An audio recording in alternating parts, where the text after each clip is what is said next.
नमस्कार मित्रों, आज के वीडियो में हम लोग कुंभ लग्न के कारक ग्रहों के बारे में बात करेंगे। ठीक, तो देखिए, कुंभ लग्न में जो सूर्य होता है, सूर्य 7वें भाव का स्वामी होता है। ठीक, तो सूर्य 7वें भाव का स्वामी है, केंद्र का स्वामी है। और ये हम लोग जानते हैं कि ये नियम है कि अगर जब केंद्र के स्वामी पाप ग्रह होते हैं तो वो शुभ फल करते हैं, कारक ग्रह होते हैं, अच्छे ग्रह होते हैं, लग्न के अच्छे ग्रह होते हैं। लेकिन यहाँ समस्या ये है कि ये जो सूर्य है लग्नेश शनि का शत्रु है।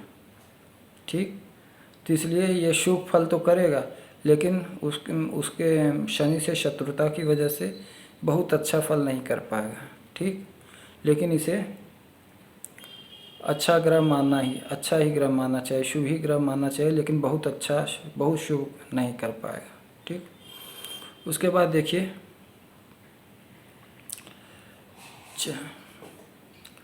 चंद्र जो है 6ठे भाव का स्वामी है। ठीक, चंद्र 6ठे भाव का स्वामी है, तो 6ठे भाव का स्वामी कभी भी वो अच्छा नहीं होता है। लेकिन यह है कि चंद्र और सूर्य को जब अष्टमेश होने का दोष नहीं लगता है, तब इसमें षष्ठेश और 6ठे और 12वें भाव का स्वामी होने का दोष नहीं लगना चाहिए। ये मेरी निजी राय है, लेकिन अधिकतर पुस्तकों में ऐसा लिखा हुआ है, तो मैं भी इसको अकारक ग्रह ही मान रहा हूँ। ठीक है, लेकिन इसमें अकारक इसका होने की वजह षष्ठेश होना, 6ठे भाव का स्वामी होने से ज़्यादा मुझे ये लग रहा है कि ये चंद्र, क्योंकि लग्नेश शनि का शत्रु है और 6ठे भाव का स्वामी है। इन दोनों वजहों की, दोनों कारणों की वजह से विद्वानों ने इसे कुंभ लग्न में अकारक ग्रह माना है। तो इसलिए इसकी मूल वजह ये है, क्योंकि ये उसका शत्रु है शनि का, इस वजह से, और 6ठे भाव का स्वामी है, तो इस वजह से इसे अकारक ग्रह माना गया है कुंभ लग्न में। ठीक, और मंगल देखिए, मंगल एक 10वें भाव का स्वामी है और तीसरे भाव का स्वामी है। 10वें भाव का स्वामी होने से जब पाप ग्रह होता है तो वो शुभ हो जाता है, क्योंकि केंद्र है ये। लेकिन तीसरे भाव का स्वामी होने से वो अशुभ हो जाता है। तो देखिए, इसमें मंगल अकारक ग्रह है, कुंभ लग्न में मंगल एक अकारक ग्रह है। ठीक, इसकी कई वजह हैं। इसकी सबसे पहली वजह ये है कि एक तो ये तीसरे भाव का स्वामी है, इस वजह से। दूसरी वजह यह है कि मंगल नैसर्गिक रूप से बहुत अकारक, वो बहुत पापी ग्रह है, पाप ग्रह है। दूसरी वजह ये, और तीसरी वजह ये कि मंगल जो है लग्नेश शनि का शत्रु है। इस वजह से मंगल जो है इस जन्म पत्री में कुंभ लग्न में एक अकारक ग्रह है। ठीक, उसके बाद देखिए,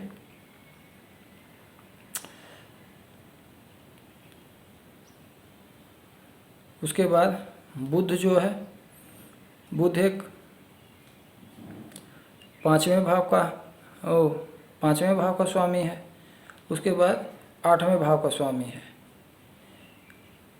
ठीक, बुध एक 8वें भाव का स्वामी होने की वजह से उसमें कुछ अशुभता आ जाती है।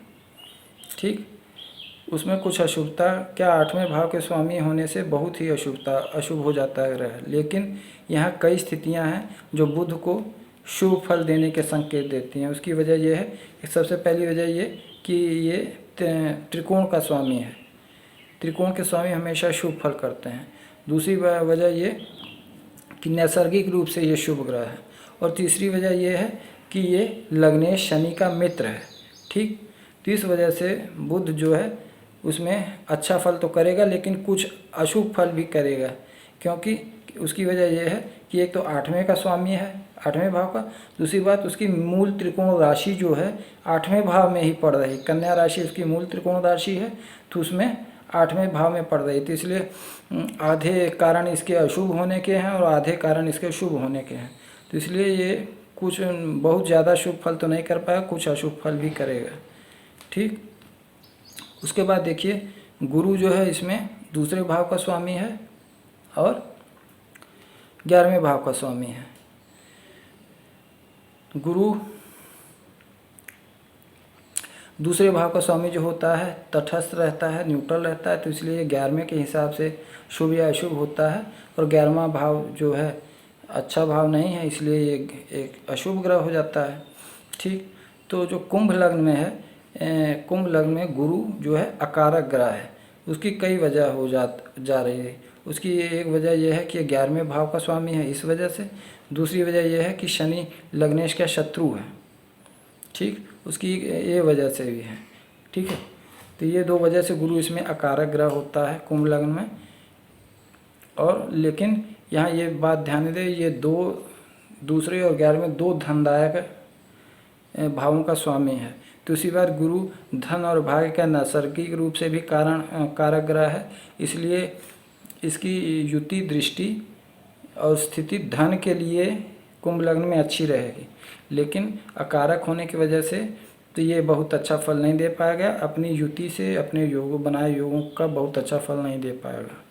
ठीक, उसके बाद देखिए जो शुक्र है, शुक्र उसमें एक 4थे भाव का स्वामी है और एक 9वें भाव का स्वामी है। 9वें भाव का स्वामी होने से ये एक, क्योंकि ये त्रिकोण होता है, त्रिकोण का स्वामी हमेशा ही शुभ और कारक होता है, इसलिए ये कारक ग्रह हो जाता है। लेकिन इसमें वो दूसरा भाव केंद्र का है, केंद्र का के स्वामी शुभ ग्रह अच्छे नहीं होते, इसलिए इसमें कुछ अशुभता भी आ जाती है, इसलिए बहुत कारक ग्रह नहीं हो पाए। लेकिन हाँ, इसमें कुछ कारक तो रहेगा। दूसरी बात ये भी है कि ये शनि लग्न का मित्र है, नैसर्गिक रूप से शुभ ग्रह है, भौतिक सुविधाओं को देने वाला है। तो इसलिए इस लग्न में, कुंभ लग्न में, शनि शुक्र को एक कारक ग्रह ही समझना चाहिए। ठीक, उसके बाद शनि जो है, शनि लग्न का स्वामी है और 12वें भाव का स्वामी। तो 12वें भाव का स्वामी जो होता है, दूसरे और 12वें के स्वामी तटस्थ होते हैं, तो इसलिए इससे कुछ फर्क नहीं पड़ता है। लेकिन ये लग्न होने से बहुत ही शुभ हो जाता है, क्योंकि ये एक त्रिकोण भाव है और नैसर्गिक वो शनि लग्न स्वयं लग्न है, तो इसलिए ये भी एक कारक ग्रह है। तो ये देखने में ये समझ लगता है कि कुंभ लग्न में बहुत ज़्यादा कारक ग्रह नहीं है, लेकिन ये जो शनि है ये कारक ग्रह होगा। और कारक ग्रह होने की वजह से ये इसके बनाए योग और इसकी युति, इसकी अच्छी स्थिति और बलवान होना जातक के लिए सौभाग्यवर्धक रहेगा। और उसके बाद शुक्र भी एक कारक ही ग्रह इसमें मानना चाहिए, अच्छा ही ग्रह मानना चाहिए। तो ये भी एक कारक ग्रह, इसके बनाए योग, इसकी युति और इसकी महादशा अंतरदशा, इसकी दृष्टि, इसकी स्थिति जातक के लिए बहुत ही लाभदायक रहेगी, क्योंकि ये नैसर्गिक रूप से शुभ ग्रह है। तो इसलिए शुक्र वो कुंभ लग्न में ये दोनों शुक्र और शनि से बनी हुई योग युति बहुत ही लाभदायक रहेगी। और ये थोड़ा सा भी बलवान होंगे तो जातक को बहुत ही लाभ पहुंचाएंगे, अच्छी स्थिति में होंगे तो जातक को बहुत ही लाभ पहुंचाएंगे। अगर इनकी महादशा जातक की युवा अवस्था में आ जाती है तो जातक के लिए बहुत ही कल्याणकारी रहेगी। लेकिन इसमें इस लग्न में ये देखना चाहिए कि ये जो है वो ये जो नैसर्गिक रूप से शुभ ग्रह हैं चंद्र और गुरु, तो ये इसमें अकारक ग्रह हैं, तो इनके बनाए हुए योग, इनके द्वारा बनी हुए योग विशेष रूप से इस लग्न में लाभदायक नहीं होंगे।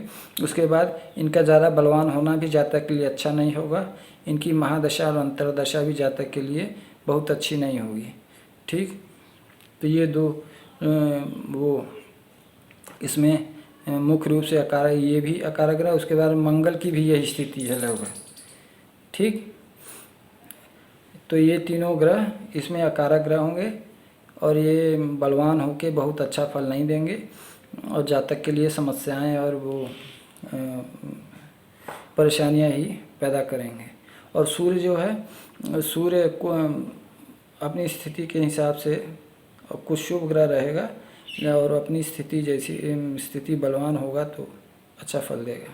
ठीक, इसमें विशेष रूप से शुक्र और शनि का ध्यान देना चाहिए। अगर ये थोड़ा सा भी बलवान हो गए तो जातक का कल्याण करने में समर्थ रहेंगे। ठीक, तो आशा करता हूँ कि आज का वीडियो आपको अच्छा लगा होगा। अगर अच्छा लगा तो कृपया हमारे वीडियो को लाइक कीजिए, चैनल को सब्सक्राइब कीजिए, और अगर आप हमसे कांटेक्ट करना चाहते हैं इस मोबाइल नंबर से हमसे कांटेक्ट कर सकते हैं। धन्यवाद।